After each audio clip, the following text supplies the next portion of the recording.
Season 2 episode 1 start होता है। हमें सॉल का फ्यूचर दिखता है, जैसे हमें सीजन 1 में दिखाया गया था कि वो एक बेकरी में काम कर रहा है, वही वो काम कर रहा होता है। हमारा पूरा सीजन 1 खत्म हो चुका है, फिर भी हमें इसका फ्यूचर पता नहीं चला है। हमें दिखता है कि सॉल जो कचरा होता है वो डालने जा रहा होता है। वो जब उस रूम में जाता है, कचरा डालते डालते उसका जो डोर होता है वो क्लोज हो जाता है। वहाँ और एक डोर होता है जो इमरजेंसी एग्जिट होती है। उस डोर पर लिखा होता है कि अगर आपने इस एग्जिट से डोर ओपन किया तो पुलिस को खबर चली जाएगी। सॉल पुलिस से ही भाग रहा है, इसलिए वो उस डोर को ओपन नहीं करता। वो वेट करता है कि और कोई आए। जब एक जैनिटर वहाँ आता है तब वो वहाँ से चला जाता है। नेक्स्ट सीन में हम फिर से सीरीज के प्रेजेंट में आ जाते हैं। प्रीवियस सीजन के लास्ट एपिसोड में हमने देखा था कि सॉल को अब नया जॉब मिलने वाला होता है। वो कोर्ट रूम में जाता है पर फिर से वापस चला आता है। अब इस सीन में हमें दिखाया गया है कि वो कोर्ट रूम में जा रहा होता है। वो जो नए फर्म होती है जहाँ उसे जॉब मिलने वाला होता है, उसके बॉस से वो मिलता है। उसके बॉस से वो बोलता है कि मैं बहुत ही खुश हूँ कि आप मुझसे काम करना चाहते हो। फिर वो किम को पास बुलाता है और उसे कोने में लेके जाता है। उसे पूछता है कि अगर मैंने ये जॉब लिया तो हमारा जो फ्यूचर है ये कुछ अफेक्ट करने वाला है या नहीं, यानी कि उनके रिलेशनशिप के बारे में वो पूछ रहा होता है। किम उसे बोलती है कि हमारा रिलेशनशिप का और इसका कुछ भी संबंध नहीं है। फिर सॉल उसका जो नए बॉस होने वाला होता है उसके पास जाता है और बोलता है कि मैं अपॉर्चुनिटी के लिए बहुत थैंकफुल हूँ, पर मैं आपके साथ काम नहीं करना चाहता। सॉल फिर वहाँ से कार निकालता है और माइक के पास जाकर बोलता है कि हमारे पास 1.6 मिलियन डॉलर्स थे। हम अगर चाहते तो ईच 800 के ले सकते थे और अच्छे से लाइफ जी सकते थे। मैं गधा था जो मैंने सोचा कि मुझे राइट थिंग करनी चाहिए और मैंने वो पैसे वापस कर दिए। वो उसे बोलता है कि अब मैं फ्यूचर में ये फिर से गलती नहीं करने वाला। फिर वो नेल सलून में आता है। उसे जो कुकम्बर वाटर है वो पीना होता है, पर वहाँ की जो ओनर होती है वो बोलती है कि सिर्फ कस्टमर्स के लिए मैं एक कुकम्बर वाटर देती हूँ। सॉल फिर ग्लास रख देता है और कुत्ते जैसा मुंह से पानी पीता है। वो अब किसी भी चीज़ के लिए केयर नहीं करता। उसके वो ऑफिस के बाहर लिखा हुआ होता है जेम्स एम मैकिल एक्सक्वायर, यानी कि उसके ऑफिस का वो नाम होता है। वो पेपर वहाँ से निकाल लेता है। नेक्स्ट सीन में हमें दिखता है कि माइक फिर से उसी जॉब पर होता है, यानी कि बिल्स देने वो जाने वाला होता है और वो पैसे वो लेने वाले होते हैं। उसका जो एम्प्लॉयर होता है वो वहाँ आता है। उसके पास बहुत बड़ी गाड़ी होती है। माइक उससे पूछता है कि ये गाड़ी है तुम्हारी? उसका एम्प्लॉयर बोलता है कि आओ चलो हम चलते हैं जॉब के लिए। माइक बोलता है कि ये जो बिज़नेस है इसमें इतनी ज़्यादा अटेंशन नहीं चलती। मैं इस गाड़ी में नहीं आने वाला। तुम्हें अगर ये बिज़नेस करना है तो तुम मेरी गाड़ी में आओ। उसका एम्प्लॉयर उसे बोलता है कि मैं इसी गाड़ी में जाने वाला हूँ, मुझे ये गाड़ी अच्छी लगती है।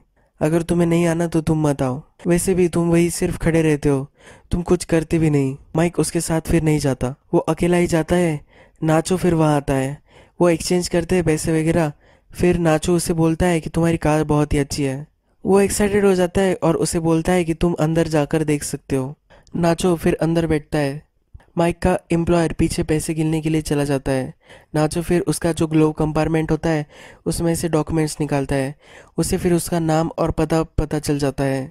नाचो फिर ये डील कंप्लीट कर कर वहाँ से चला जाता है। नेक्स्ट सीन में हमें सॉल दिखाया गया है। वो एक स्विमिंग पूल में होता है और मज़े कर रहा होता है। वहाँ फिर किम आती है। किम उसे बोलती है कि तुम मुझे एक्सप्लेन करो कि तुमने इतनी अच्छी जॉब अपॉर्चुनिटी क्यों छोड़ दी। वहाँ एक वेटर आता है और सॉल को मिस्टर कैम्सन बोलता है, यानी कि सॉल दूसरा नाम यूज़ कर रहा है। दूसरे के नेम पर ये बिलिंग वो करने वाला होता है, या अभी वो फ्री में मज़े कर रहा होता है। सॉल किम को बोलता है कि मेरे साथ पूल में आ जाओ, फिर मैं तुम्हें बताऊंगा कि मैं ऐसा क्यों कर रहा हूँ। किम उसे बोलती है कि मैं यहाँ सिर्फ 10 मिनट रहने वाली हूँ, मैं बार में जा रही हूँ और तुम्हें अगर आना है तो तुम आ जाओ। फिर सॉल उसके पास आ जाता है और फिर अल्कोहल ऑर्डर करता है। वो उस मेन्यू में एक टकीला देखता है जो $50 का एक शॉट होता है। वेटर से पूछता है कि क्या ये एक जोक है। वेटर बोलता है कि एक्चुअल में अवेलेबल है। उस टकीला का नाम जफेरो अनेहो होता है। फिर सॉल बोलता है कि वो 2 शॉट्स तुम लेकर आओ और रूम पर ये बिल कर दो, पर किम उसे रोक लेती है। किम बोलती है कि हम दूसरा कुछ लेंगे। दूसरी ड्रिंक्स वो ऑर्डर करती है और वो पे करने वाली होती है। फिर सॉल उसे समझाता है कि चक ने मुझे यहाँ लाया था, मैं जो जॉब कर रहा हूँ इसमें इतना इंटरेस्टेड भी नहीं हूँ। मुझे जो चीज़ें अच्छी लगती है, लोगों को पर्सुएड करना, लोगों को समझाना, वो मैं किसी और चीज़ में भी कर सकता हूँ। इसलिए मुझे लॉयर ही रहना है, ये मुझे कंफर्टेबल नहीं लगता। कि मुझसे बोलती है तुमने इसमें बहुत मेहनत की है, इतने सारे साल तुमने इसमें स्पेंड किए हैं, क्या तुम अब इसे ऐसे ही जाने दोगे? जो एंट्रेंस एग्ज़ाम तुमने दी थी उसके लिए भी तुम्हें बहुत मेहनत करनी पड़ी थी। सॉल बोलता है कि मैंने पहले मेहनत की है, इसलिए मुझे लाइफ पर मेहनत करनी पड़ेगी, ऐसा तो कुछ भी नहीं है ना। वो उसे समझा रहा होता है कि उसे क्या अच्छा लगता है। फिर उसे एक स्टॉक ब्रोकर दिख जाता है। ये जो स्टॉक ब्रोकर है ये हमें ब्रेकिंग बैड में भी दिखाया गया है। वॉल्टर अपनी ट्रीटमेंट के लिए जब पैसे जमा करने जा रहा होता है तब उसका पार्किंग स्पॉट ये ले लेता है और एक लड़की के प्रति वो बहुत ही डिसरिस्पेक्ट दिखाता है। जब नेक्स्ट टाइम वॉल्टर इससे मिलता है तब उसकी वो गाड़ी ही जला देता है, उसका वो स्पोर्ट कर देता है। ये वही स्टॉक ब्रोकर होता है। ब्रेकिंग बैड में हमें पता नहीं चला था कि इसका प्रोफेशन क्या है, पर यहाँ हमें पता चल जाता है कि एक स्टॉक ब्रोकर है। फिर सॉल किम को बोलता है कि मेरे साथ आओ, मैं तुम्हें दिखाता हूँ। फिर उसके पास जाकर सॉल उसे बोलता है कि मैं तुम्हारी बातें सुन रहा था, मुझे लगता है कि तुम स्टॉक ब्रोकर हो।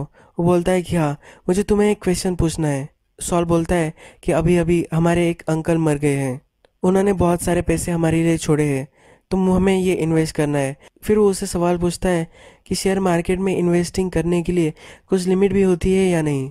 वो उसे बोलता है कि कोई भी लिमिट नहीं होती। सॉल किम को एज अ सिस्टर इंट्रोड्यूस कराता है।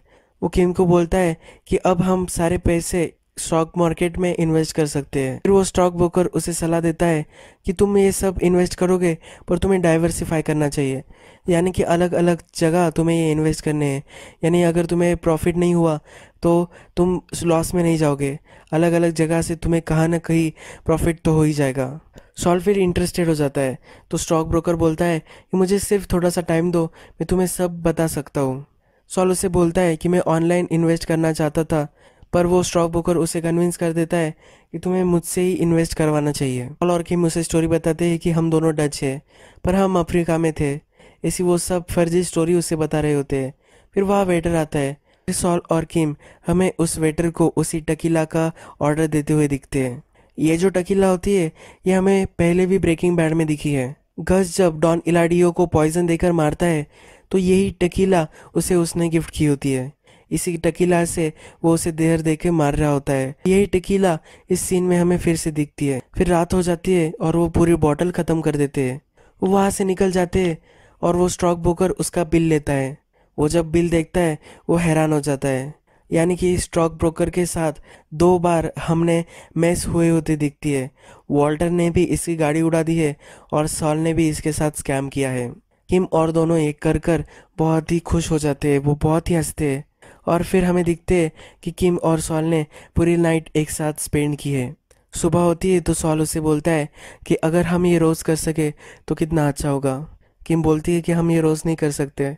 सॉल बोलता है कि मैं जानता हूँ कि हम ये रोज़ नहीं कर सकते, पर जस्ट एक थॉट कितना अच्छा हो सकता है। फिर नेक्स्ट सीन में हमें दिखता है कि जो माइक का एम्प्लॉयर होता है उसके घर में चोरी हुई होती है। पुलिस को कॉल करता है और बोलता है कि मेरा जो बेसबॉल कलेक्शन था वो पूरा चोरी हो गया है। पुलिस सब देखती है और पुलिस को उस पर ज़्यादा बिलीव नहीं हो रहा होता, क्योंकि हाउस में टीवी भी होता है, कंप्यूटर भी होता है, बहुत सारी चीज़ें इंटैक्ट होती है, सिर्फ बेसबॉल कार्ड्स मिसिंग होते हैं।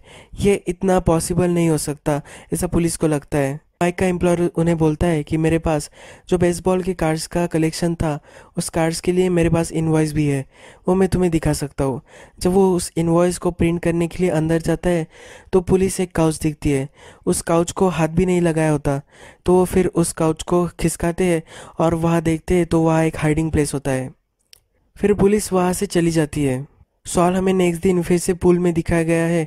ये एक नया होटल होता है। वहाँ फिर से उसे एक अमीर आदमी दिखता है। वो अब उसको फंसाने वाला होता है, पर उसको किम के साथ उसे फंसाना होता है। वो किम को कॉल करता है पर किम का फ़ोन डायरेक्टली वॉइस मैसेज पर जाता है। फिर वो अपना माइंड चेंज कर लेता है। न्यू फर्म में जॉब मिलने वाला होता है, उसका नाम होता है डेविसन मैन। तो वहाँ वो कॉल करता है और उसके बॉस से फिर से वो एक मीटिंग अरेंज करवाता है। उसे फिर वहाँ जॉब मिल जाता है और वो अपने न्यू ऑफिस में चला जाता है। उसे एक सेपरेट असिस्टेंट मिलता है और वो असिस्टेंट उससे पूछता है कि अगर तुम्हें कुछ भी लगे तो मैं तुम्हें हेल्प कर सकता हूँ। उसे कंपनी एक नई कार भी दे रही होती है। उसके ऑफिस में पेंटिंग की भी चॉइस उसे ही करनी होती है। और उसे सब कुछ ना बोलता है कि सब कुछ परफेक्ट है। फिर वो डेस्क देखता है, उसे एक स्पेसिफिक कोको बोलो डेस्क चाहिए होता है। वो बोलने में अच्छा लगता है, इसीलिए सॉल को वो डेस्क चाहिए होता है। उस ऑफिस में हमें एक स्विच दिखाया गया है। उस स्विच पर लिखा होता है कि इस स्विच को तुम बंद मत करो, पर सॉल को रहा नहीं जाता और वो उस स्विच को बंद कर देता है। पर फिर वो अपना डिसीजन चेंज करता है और फिर से उस स्विच को ओपन कर देता है। इस सीन से हमें पता चलता है कि सॉल को रूल से प्ले करना अच्छा नहीं लगता। फिर थोड़ी देर के लिए उसने माइंड अपना चेंज कर लिया है और इसलिए ही वो स्विच वो फिर से ऑन कर देता है। यही एपिसोड खत्म हो जाता है।